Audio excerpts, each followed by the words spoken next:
नमस्ते दोस्तों, आपके अपने चैनल संजू हिस्ट्री क्लासेज में आपका फिर से स्वागत है। आज का हमारा टॉपिक है हिरोशिमा और नागासाकी पर हुए परमाणु वार। 1945 आते आते एक जापानी की ज़िंदगी बहुत मुश्किल हो चुकी थी। दुकानों में अंडे, दूध, चाय और कॉफ़ी पूरी तरह से गायब हो चुके थे। स्कूलों के मैदान में और घरों के बगीचों में सब्जियां उगाई जा रही थी। पेट्रोल भी आम लोगों की पहुंच से बाहर हो चुका था। सड़कों पर भी एक भी निजी कार नहीं दौड़ रही थी। हिरोशिमा की सड़कों पर हर तरह साइकिलें, पैदल चलते लोग और सैनिक वाहन दिखाई दे रहे थे। 6 अगस्त 1945 को सुबह 7 बजे जापानी रडारों ने दक्षिण की ओर आते अमेरिकी विमानों को देख लिया। चेतावनी के सायरन बज उठे और पूरे जापान में रेडियो कार्यक्रम रोक दिए गए। जापान में तब तक पेट्रोल की इतनी कमी हो चुकी थी कि उन विमानों को रोकने के लिए कोई अपनी जापानी विमान नहीं भेजा गया। 8 बजते बजते चेतावनी उठा ली गई और रेडियो कार्यक्रम फिर से शुरू हो गए। 8:09 पर अमेरिकी वायुसेना के कर्नल पॉल टिबेट्स ने इंटरकॉम पर घोषणा की, अपने गॉगल्स लगा लीजिए और उन्हें अपने माथे पर रखिए। जैसे ही उल्टी गिनती शुरू हो, उनको अपनी आंखों पर लगा लीजिए और तब तक लगाए रखिए जब तक आपको नीचे ज़बरदस्त रोशनी न दिखाई दे। विमान की बेली में 3.5 मीटर लंबा 4 टन वजन का नीला सफ़ेद एटम बम लिटिल बॉय रखा हुआ था। इसको टॉप सीक्रेट मैनहट्टन प्रोजेक्ट के तहत लॉस अलामोस, न्यू मैक्सिको की प्रयोगशाला में बनाया गया था। इसके अस्तित्व को इतना गुप्त रखा गया था कि अमेरिका के उपराष्ट्रपति हैरी ट्रूमैन को इसके बारे में पहली बार पता चला जब उन्होंने राष्ट्रपति रूजवेल्ट की मृत्यु के बाद अमेरिका के नए राष्ट्रपति का पदभार संभाला। एनोला गे के दाहिने विंग से 10 मीटर की दूरी पर 1 किलोमीटर पीछे एक दूसरा बी-29 विमान ग्रेट आर्टिस्ट उड़ रहा था। एक तीसरा बमवर्षक भी था जिसे जॉर्ज मार्कवार्ड उड़ा रहे थे। उनकी अकेली जिम्मेदारी थी कि तस्वीरें लेना। ठीक 8:13 पर एनोला गे बॉम्बार्डियर मेजर टॉम्स फेरेबी के हेडफोन पर कर्नल पॉल टिबेट्स का संदेश सुनाई दिया, इट इज़ ऑल योर्स। फिर उन्होंने इंटरकॉम पर कहा, अपने गॉगल्स लगाइए। फेरेबी को जैसे ही गूगल्स से अपना लक्ष्य एओई ब्रिज दिखाई दिया, वो चिल्लाई, आई हैव गॉट इट। ठीक 8:15 पर एनोला गे से नाक के बल पर लिटिल बॉय हिरोशिमा के ऊपर गिरना शुरू हुआ। लिटिल बॉय को एनोला गे से नीचे आने में पूरे 43 सेकंड लगी। तेज हवाओं ने उसका रुख अपने लक्ष्य एओई ब्रिज से 250 मीटर दूर कर दिया और वो सीमा सर्जिकल क्लिनिक के ऊपर फटा। जब ये फटा तो तापमान अचानक 10 लाख सेंटीग्रेड पहुंच गया और ऊपर से द ग्रेट और आर्टिस्ट के पायलट मेजर चार्ल्स स्वीनी ने एक विशाल आग का गोला बनता देखा। शहर के मध्य में एक क्षण के अंदर कंक्रीट इमारतों को छोड़कर धरती के ऊपर मौजूद हर चीज़ गायब हो गई। विस्फोट का असर इतना तेज था कि ग्राउंड जीरो से 15 किलोमीटर दूर तक इमारत की खिड़कियां किसी से चकनाचूर हो गई। हिरोशिमा शहर की 2/3 इमारतें 1 सेकंड के अंदर ध्वस्त हो गई। कई किलोमीटर तक आग की एक आंधी सी फैल गई। एक क्षण में हिरोशिमा की कुल आबादी 2,50,000 के 30% यानी 80,000 लोग मौत की गर्त में समा गए। जैसे ही विस्फोट हुआ, एनोला गे के आगे केबिन में रोशनी फैल गई और पायलट पॉल टिबेट्स ने अपने दांतों में एक अजीब सी सिहरन महसूस की। विमान के पिछले हिस्से में बैठे हुए टेल गनर बॉब केरन ने अपना गोटक कैमरा उठाया और नीचे के दृश्य की तस्वीर लेने लगे। नीचे के बैंगनी बादलों के बीच सफ़ेद धुएं का एक रेला 3000 फीट तक उठा और उसके एक मशरूम की शक्ल बना ली। एनोला गे के सह पायलट कैप्टन रॉबर्ट लुइस ने अपनी लॉग बुक में लिखा, my God what have we done. Enola Gay के वेपनियर विलियम्स पासन्स ने एक कूट संदेश भेजा, परिणाम सफल, विमान में हालात सामान्य। नीचे जापानी नौसेना के ड्राफ्ट्समैन सुतोमो यामागुची की नज़र ऊपर उठे विमान पर पड़ी। उन्होंने दिखाई दिया कि विमान से एक छोटी काली वस्तु नीचे गिर रही है। अगले पल उनकी आंखों के सामने अंधा कर देने वाली रोशनी फैल गई। उनके सभी संवेदी अंगों ने काम करना बंद कर दिया। उन्होंने उंगली से अपनी आंखें ढकी और जमीन के मुंह के बल गिरे। उनके नीचे की धरती हिली और वो करीब आधा मीटर ऊपर उछले और फिर गिरे। जब उन्होंने अपनी आंखें खोली तो उनके चारों तरफ अंधेरा था। अचानक उन्होंने महसूस किया कि अपने चेहरे के बाएं हिस्से और बाएं पर भयानक गर्मी महसूस की। उन्होंने उल्टी करने की इच्छा महसूस की और वो बेहोश होने लगे। तभी उन्हें कुछ दूरी पर खड़ा एक पेड़ दिखाई दिया। उनकी सारी पत्तियां झड़ चुकी थी। उन्होंने इस पेड़ पर पहुंचने के लिए अपनी सारी ताकत लगा दी। किसी तरह वहां पहुंचकर वो उसके तने के नीचे बैठ गया। तब तक उनका गला पूरी तरह से सूख चुका था और वो पानी की एक बूंद के लिए वो तरस रहे थे। हिरोशिमा के पूर्वी इलाके में एक ट्रेन शहर की तरफ बढ़ रही थी। अचानक सैनिकों ने चलती ट्रेन रोककर सब यात्री को नीचे उतरने के लिए कहा। डिब्बों और इंजन से अलग करके रोक दिए गए, लेकिन इंजन आगे बढ़ता चला गया। लेकिन वो बहुत आगे नहीं जा पाया क्योंकि रेलवे लाइन पैदल शहर छोड़कर जाने वाले लोग से भरी हुई थी।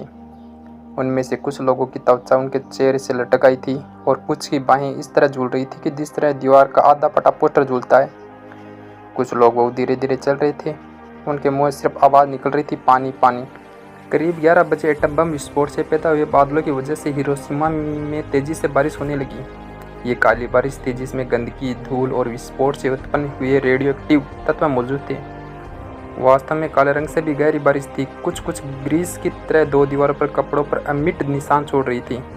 उधर पत्ते रहित पेड़ के नीचे बैठे यामागुची को रेडियोएक्टिव बारिश का सामना नहीं करना पड़ रहा था। थोड़ी दूर पर उन्होंने एक गड्ढा दिखाई दिया। जब वो वहाँ रेंगते हुए पहुँचे तो वहाँ एक महिला पड़ी हुई दिखाई दी। उसके सारे कपड़े जल चुके थे, उसकी गाल की भी जल रहे थे।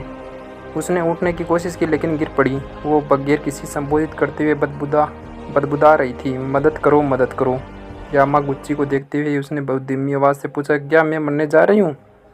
तभी वहाँ दो लड़के पहुँच गए जिन्होंने कुछ भी नहीं हुआ था।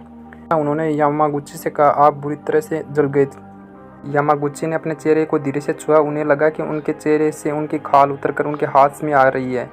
उनकी बाँह काली पड़ गई थी, लगातार सूखती जा रही थी। युवा छात्र यामागुची को लेकर एक क्लिनिक पहुंच गए। वहां पर जले हुए शव पड़े हुए थे। कुछ लोगों के हाथों में थोड़ी बहुत हरकत थी, लेकिन अधिकतर शरीर बिना किसी हरकत के पड़े हुए थे। वहां पर एक कंपाउंडर ने यामागुची के चेहरे पर सफ़ेद मलहम लगाया और उसकी बाँह पर पट्टी बांध दी। वहाँ पर उन्होंने 2 बिस्कुट और थोड़ा पानी पिया। जैसे ही उन्होंने बिस्कुट का एक टुकड़ा खाया, उनको उल्टी होने लगी। हिरोशिमा की तबाही देखने वाला पहले पत्रकार। उधर 37 वर्षीय शैतानी पत्रकार सातोशी नाकामुरा भाग्यशाली थे। उन्होंने उस दिन हिरोशिमा से थोड़ी दूर अपने एक दोस्त के साथ रात बिताई। जब हिरोशिमा पर एटम बम गिरा तो उसके असर से वो ज़मीन पर गिर पड़े। उनके चेहरे को टूटे हुए शीशों ने घायल कर दिया। उन्होंने अपनी साइकिल उठाई और हिरोशिमा की तरफ बढ़ने लगे। वो हिरोशिमा की बर्बादी देखने वाले पहले पत्रकार थे। उन्होंने डोमी समाचार एजेंसी के ओकायामा दफ्तर में पहला डिस्पैच डिटेक्ट कराया। 8:16 पर दुश्मन के 2 विमानों ने हिरोशिमा पर एक खास बम गिराया। हिरोशिमा पूरी तरह से बर्बाद हो चुका है और करीब 1,70,000 लोग हताहत हुए हैं। जब डोमी के ब्यूरो चीफ ने यह सुना तो उन्होंने नाकामुरा से कहा कि यह सच नहीं हो सकता, एक बम से हिरोशिमा में इतने लोग मर गए हैं। उन्होंने कहा कि वो अपनी रिपोर्ट हताहत की संख्या बदल दें क्योंकि सेना इसे मानने को इनकार कर रही है। नाकामुरा ने टेलीफोन लाइन पर चलाते हुए कहा, सेना मूर्ख है। 3 दिन बाद नागासाकी पर फटा फेटमैन। 9 अगस्त 1945 को जापान के एक और नगर नागासाकी की दोपहर जब B-29 बम वर्षक ने वहाँ दूसरा एटम बम गिराया तो उसे नीचे पहुँचने में पूरे 43 सेकंड लगे। बम गिरने के 1 किलोमीटर के दायरे में मौजूद हर चीज़ धराशायी हो गई। ऊष्मा की किरणों ने मानव शरीर के जल की एक एक बूंद को सोख लिया। बहुत से लोग और जानवर उसी क्षण मर गए। धमाका इतना तेज था कि 8 किलोमीटर दूर बने घरों के शीशे के प्रखड़े उड़ गए। विस्फोट से उपजी रोशनी हालांकि सिर्फ कुछ सेकंडों तक रही, लेकिन उससे उपजी ऊष्मा ने त्वचा को 3rd डिग्री बर्नर्स जला दिया। बम गिरने की वजह से 500 मीटर दूरी शियोयामा प्राइमरी स्कूल में कंक्रीट के कंकाल के अलावा कुछ नहीं बचा। वहाँ खड़ी चियोका इंगाशिरा को एक भयानक धमाका सुनाई दिया और उन्हें ऐसा लगा कि उनकी पीठ में मांस का एक हिस्सा उड़ गया है। उन्होंने बगल में खड़ी अपनी बेटी के शरीर को कवर लिया। जब उन्होंने उसी तरह देखा तो उनके सिर का एक बड़ा बाल खड़ा हो गया था, लेकिन उनकी भुआ में एक भी बाल नहीं बचे थे। उसने मदद के लिए चिल्लाने की कोशिश की, लेकिन उनके मुंह में कोई आवाज़ नहीं निकल रही थी। बम के केंद्र बिंदु के 1 किलोमीटर के क्षेत्र की एक एक चीज़ भाप बनकर उड़ गई। ऐसा लग रहा था जैसे बहुत ही सक्षम दाह संस्कार में हर चीज़ जलकर राख हो गई है। 1 माइक्रो सेकंड के अंदर नागासाकी जेल की 3 इमारतें धराशायी हो गई। जेल के अंदर मौजूद एक शख्स बच नहीं सका। रूट नंबर 206 पर बिजली के चलने वाली ट्रामा का नामो निशान नहीं बचा। नागासाकी मेडिकल कॉलेज अस्पताल में डॉक्टर नकाशी नगाई अपनी कक्षा में अभ्यास के लिए कुछ एक्सरे फिल्म चुन रहे थे। तभी उन्हें अंधा कर देने वाली रोशनी दिखाई दी। इतनी ज़ोर से धमाका हुआ कि खिड़की से शीशे टूटकर कमरे के अंदर आ गिरी। उन खिड़कियों से इतनी तेज़ी से हवा अंदर आई कि डॉक्टर तकासी हवा में उड़ने लगे। उनके चेहरे के दाहिने हिस्से में कट लगा और उनके गाल और गर्दन में गरम गरम खून बहने लगा। उन्हें इस बात का आश्चर्य हुआ कि उनके कोई दर्द महसूस नहीं हो रहा था।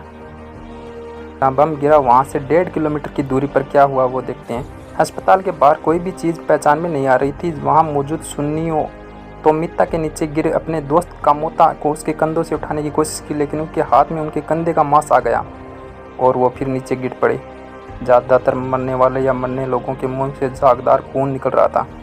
तो मित्ता उसके बीच जाकर उन्हें पानी दे रही थी और उनका हौसला बढ़ा रही थी। लेकिन थोड़ी देर बाद में वो प्रोफेसर सिक्की और जिंदा बचे थे।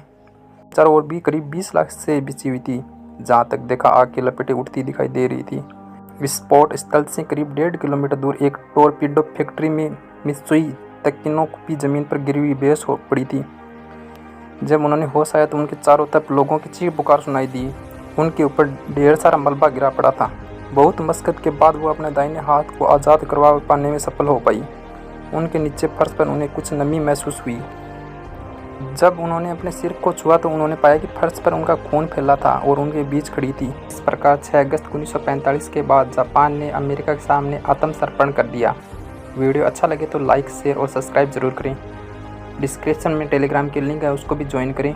नई अपडेट पाने के लिए चैनल को सब्सक्राइब करें और बेल आइकन घंटी को दबाना ना भूलें। धन्यवाद। जय हिंद, जय भारत।